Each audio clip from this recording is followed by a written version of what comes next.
साथियों नमस्कार। मैं प्रवीण सिन्हा दिव्यांगम यूट्यूब चैनल पर आपके सामने एक बार फिर से रूबरू हो रहा हूं और मुझे एक इस बात की बहुत खुशी है कि आप साथी लोग हमारे इस चैनल के सारे एपिसोड बहुत ध्यान से देखते हैं और अपनी बेबाक टिप्पणी पेश करते हैं। साथियों, आपको एक बात बताते हुए बड़ी प्रसन्नता हो रही है कि मैं पर्सनली अपनी बात कर रहा हूं कि प्रवीण सिन्हा के जो धधकते पृष्ठ की एक सीरीज चल रही है, इसमें एक विशेष डिमांड हमारे एक दर्शक शादाब अंसारी साहब ने करी है।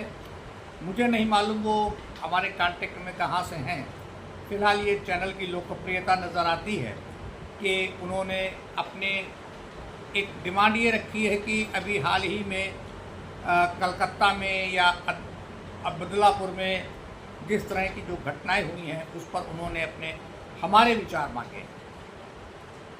साथियों, सर्वप्रथम तो मैं हिंदुस्तान की आधी आबादी यानी नारी जाति से, महिलाओं की से व्यक्तिगत रूप से माफ़ी चाहता हूँ कि हम लोग आज आपके रक्षक होने के बजाय, आपकी सहूलियतें बढ़ाने के बजाय आज हम लोग आपके भक्षक हुए जा रहे हैं।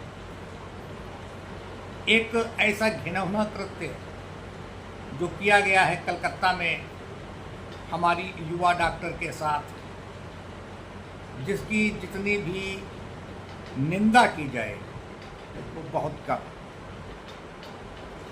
एक तो एक घटना हो गई कि किसी ने पिशाचता की हद कर दी। यहाँ तक तो चीज़ समझ में आती भी है कि उसका विवेक हो गया और उसके मानसिकता खराब थी।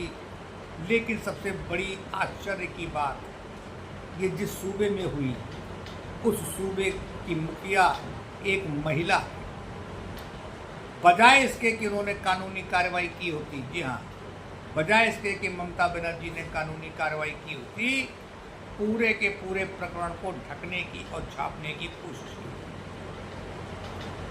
आखिरकार सर्वोच्च न्यायालय तक ने ये पूछ लिया कि इस पे लीपापोती क्यों की जा रही है, किन खूबियों के आधार पर तत्काल प्रभाव से उस मेडिकल कॉलेज के इंचार्ज का ट्रांसफ़र किया गया, क्यों सर्वप्रथम बिटिया के परिजनों को आत्महत्या की सूचना दी गई, क्यों लाश का अंतिम संस्कार करने के बाद कार्यवाही चालू की गई। इससे पता चलता है कि कहीं ना कहीं ये बहुत सोची समझी और घिनौनी घटना थी और ये कृत्य अवमाननीय तो है लेकिन अक्षम्य भी है। हमारे जो दर्शक हैं जिन्होंने मांग की कि निर्भया हत्याकांड, उन्होंने करा क्या, डॉक्टर ममता, निर्भया और बदलापुर की आसिफा बिटिया, तीनों की फ़ोटो हमारे पास भेजी और उन्होंने ये स्पष्ट मांग करी है कि इस पर आपके क्या विचार। निर्भया बिटिया के साथ जो कृत्य हुआ वो ये हुआ कि आज हमारी बहू बेटियाँ अकेले यात्रा करने के लिए, घर के बाहर अकेले पांव रखने के लिए स्वतंत्र नहीं है, सुरक्षित नहीं है। डॉक्टर ममता के साथ जो कुछ हुआ उसके आधार पर ये कहा जा सकता है कि महिलाओं को इस आधुनिक युग में भी बराबरी का दर्जा देने के लिए हम लोग तैयार नहीं। बदलापुर में तो शर्मसार कर देने वाली घटना है। अगर ये मेरा आज का वीडियो बदलापुर तक पहुँचे तो मैं सबसे पहले उन दोनों बेटियों के माता पिता से हाथ जोड़कर माफ़ी मांगने को तैयार हूँ। हम आज उस समाज में हैं जहाँ पर कभी कहा जाता था यत्र नारी पूज्यते तत्र देवता रमन्ते, जहाँ हम हर साल एक चैत के महीने में और एक शारदीय नवरात्र में हम कन्याओं को भोजन खिलाते हैं, कराते हैं। कन्याओं के पैर धुलते हैं, कन्याओं के पैर छूते हैं, वहाँ पर इस तरह की घटनाएं समस्त पुरुष जाति का सर शर्म से झुका देती। लेकिन बदलापुर की जनता को मैं बहुत बहुत धन्यवाद दूंगा और बहुत बहुत उनके लिए शाबाशी के लिए ताली बजाऊंगा कि उन्होंने जो एक डिमांड रखी, जो मांग रखी, वो मांग 110% सत्य है और ये होना भी चाहिए। जहाँ कहीं भी हिंदुस्तान भर में अगर इस तरह के बलात्कार और हत्या की पुष्टि हो जाती है और दोषी व्यक्ति पकड़ लिए जाते हैं तो उनके साथ किसी भी तरह का कोई भी मुकदमा नहीं होना चाहिए। उनके साथ किसी भी तरह की किसी भी वकील को पैरवी नहीं करनी चाहिए। मैं तो आज शर्मसार हूँ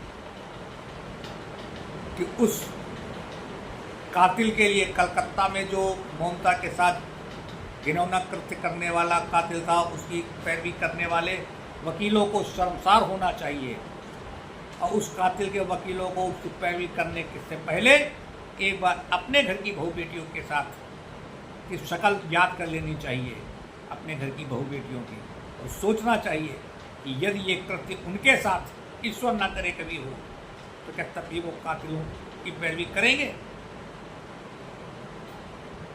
मेरी व्यक्तिगत रूप से सर्वोच्च न्यायालय से माननीय प्रधानमंत्री जी समेत 547 लोकसभा सांसद, 250 राज्यसभा के सांसद और महामहिम राष्ट्रपति द्रौपदी मुर्मू जी जो स्वयं एक महिला हैं, इन सभी लोगों से हाथ जोड़कर एक दरख्वास्त है, एक विनती है कि एक ऐसा कानून लाया जाए जिस तरह से CAA धारा 370 3 तलाक के कानून तत्काल प्रभाव से खत्म किए गए और उसी तरह से एक ऐसा कानून लाया जाए कि यदि ये पुष्टि हो जाती है कि अमुक व्यक्ति ने अमुक महिला के साथ बलात्कार किया, उसकी हत्या की या करने की कोशिश की, तो ऐसी परिस्थिति में उस दोषी व्यक्ति के खिलाफ किसी भी तरह की कोई कार्यवाही ना हो, उसको सीधे सीधे फांसी पे लटकाया जाए। ये प्रवीण सिन्हा समेत हिंदुस्तान की आबादी के कितने लोग इस बात की पैरवी कर रहे हैं, इस बात का समर्थन कर रहे हैं, मैं आप सभी लोगों से कमेंट बॉक्स में इस बात पर राय जानना चाहूँगा। साथियों, आज की तारीख में हिंदुस्तान क्या पूरी दुनिया में आधी से अधिक आबादी महिलाओं की है। हमने कभी अपने देश में महिलाओं को माँ दुर्गा, माँ जगदम्बा, माँ सरस्वती, माँ लक्ष्मी की संज्ञा दी थी।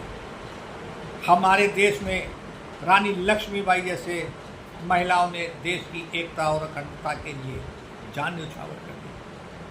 हमारे देश में इंदिरा गांधी जैसी महिलाओं ने देश को सुरक्षित रखने के लिए अपनी जान गंवा दी। आज हमारे देश की जो महामहिम राष्ट्रपति हैं वो भी एक महिला है। उनसे पहले भी माननीय प्रतिभा देवी सिंह पाटिल भी महिला होकर के राष्ट्रपति नहीं चुकी। एक तरफ तो हम महिलाओं को इतनी तरजीह देते हैं, उसके बाद महिलाओं के साथ इतना घिनौना कृत्य।